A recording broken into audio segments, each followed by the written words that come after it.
Hello, BookTube. It's Friday. That's time for Friday Reads. I want to show you some books that I'll be working on tonight, and then tomorrow morning, and maybe the whole of the weekend. I don't know. I'm right now leaning towards doing nothing at all this weekend except reading. So I probably, if I do that, then I will shoot through these books in very little time. But this is how I will start, certainly. So I want to show you. The first one is a World War II history of an aspect of World War II that I don't think I've ever read a standalone book about, which is very exciting. This is Mary Jo McConaughey, and this is the Tango War, the struggle for the hearts, minds, and riches of Latin America during World War II. The gripping and little-known story of the fight for the allegiance of Latin America during World War II could not be more important in today's news cycle, as stories about family separation and illegal aliens echo the realities of more than 4,000 Latin American citizens faced during World War II.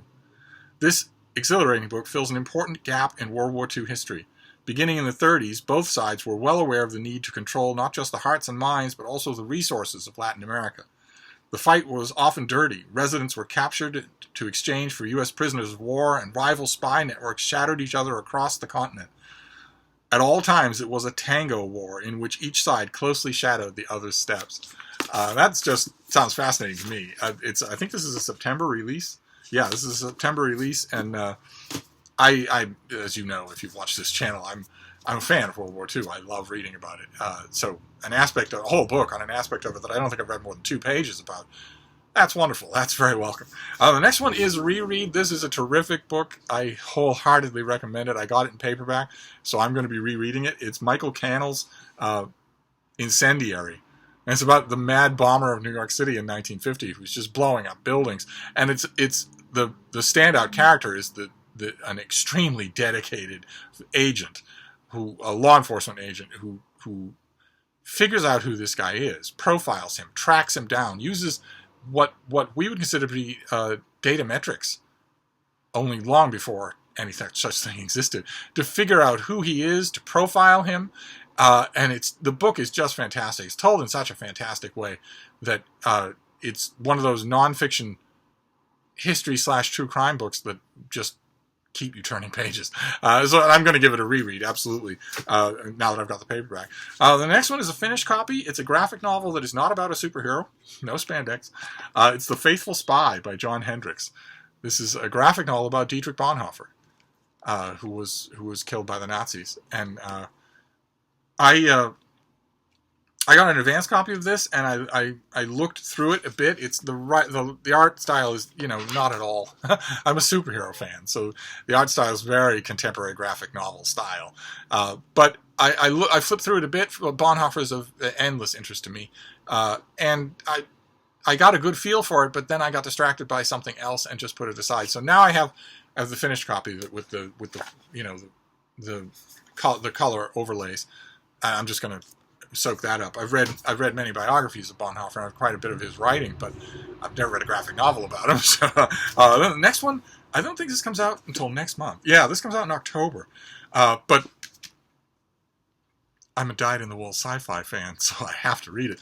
This is Astounding by Alec Nevala Lee, and the subtitle is John Campbell, Isaac Asimov, Robert Heinlein, L. Ron Hubbard, and the Golden Age of Science Fiction. And this is all about, well, here, let me read it to you. It sounds right up my alley, something I'm going to love. This is a major history of the partnership between 4 controversial authors who set off a revolution in science fiction and changed our culture forever. As the editor of the magazine best known as Astounding Science Fiction, John Campbell discovered such legendary writers as Asimov and Heinlein and collaborated with Hubbard on the ideas that later evolved into the Church of Scientology.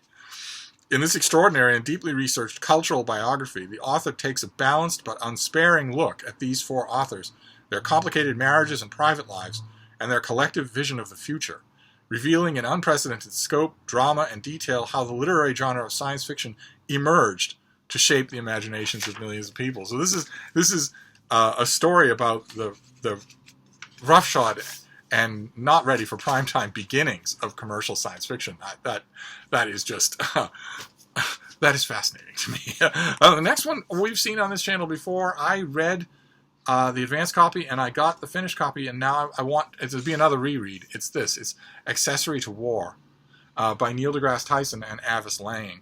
And it's about the intersection of physics and astrophysics research and the military-industrial complex. And it's really good. It was far more scathing than I expected it to be. It's an almost unrelieved damnation of the people involved on all sides. People just selling their soul left, right, and center. Kind of fascinating to me that Neil deGrasse Tyson would be involved in this. It is the ultimate cautionary tale for any working scientist. And I feel certain when I read the advanced copy, I feel certain that I was missing things, that I wasn't. There's a lot in here. So I'm the classic example of why I like to get finished copies. It's a reminder to me to reread. So I'm going to do that. I will sit down and reread this thing, and hoover up all the stuff I didn't the first time.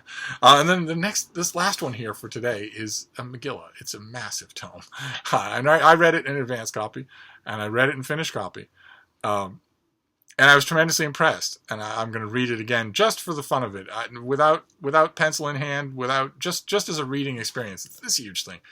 It came out in paperback, or it will be out in paperback in September. It's Grant by Ron Chernow, his enormous biography of General and then President Ulysses S. Grant, which I went into with trepidation at first because, like everybody else, I love Ron Chernow's biography of Alexander Hamilton, and then I read his biography of George Washington, and it was scandalously awful. Just 1,000 pages of slobbering hero worship, and I went to this worrying because Grant has elicited slobbering hero worship from a great many of his biographies. I thought, okay, well, if you've learned that you can be 18 weeks on the New York Times bestseller list and get a new house at Sag Harbor out of doing that to a famous, iconic U.S. president, why would you ever not do it?